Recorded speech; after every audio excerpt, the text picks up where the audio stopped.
She's only a few feet away. The closer he gets, the more nervous he becomes, the budding zit on his nose growing bigger and bigger until it practically eclipses his face. She looks at him hovering nearby, sees the massive zit and giggles. He slumps away, feeling sick. Stress can sure make a mess, and it happens to both teens and adults. But how does it happen? Let's rewind to before the zit, to before Justin even sees his crush. Already late for school, Justin got to class just in time to hear the teacher say, "Pop quiz!" He hadn't done his homework the night before and felt more unprepared than the ambushed World War II soldiers he was supposed to write about. A sudden rush of panic swept over his body, leaving him with sweaty palms, a foggy mind, and a racing heart. He stumbled out of class in a daze and ran straight into his all-time crush, spiking up his stress. Stress is the general biological response to a potential danger. In primitive caveman terms, stress can make you fight for your life or run for your life if, for example, you're confronted by a hungry saber-toothed tiger. Special chemicals called stress hormones run through your body, giving you more oxygen and power to run away from danger or to face it and fight for your life. Hence the term fight or flight. But when you don't fight or take flight, you face the plight.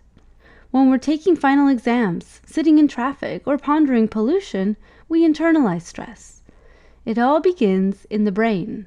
The hypothalamus, the master controller of your hormones, releases something called corticotropin-releasing hormone. This triggers the pituitary gland, a pea-sized gland found at the base of the brain, to release adrenocorticotropic hormone, which then stimulates the adrenal gland sitting atop the kidneys to release cortisol, the major stress hormone. These natural chemicals are a great help when you need to run away quickly or do superhuman feats of courage. But when you're simply sitting, these stress hormones collect in the body and affect your overall health.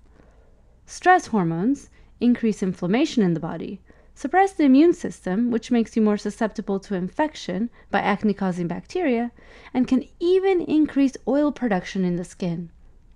And this is the perfect storm for forming a pimple. Cortisol is a major stress hormone involved in making skin cells churn out oily lipids from special glands called sebaceous glands.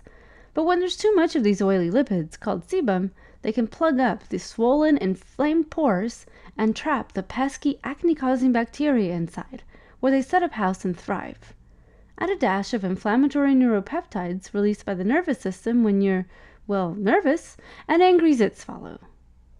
To make matters worse, Justin is a boy, meaning he's got more testosterone than girls. Testosterone is another hormone that increases oil production in the skin. So his already oily skin, together with a boost in oil and inflammation from stress, is the perfect environment for bacteria to swell up into a major zit. So what could have Justin done to avoid the big pimple? Stressful situations are unavoidable, but we can try to change our responses so that we're not so stressed in the end. And had he been confident in approaching her, she might not have noticed the pimple. Or he might not have had one.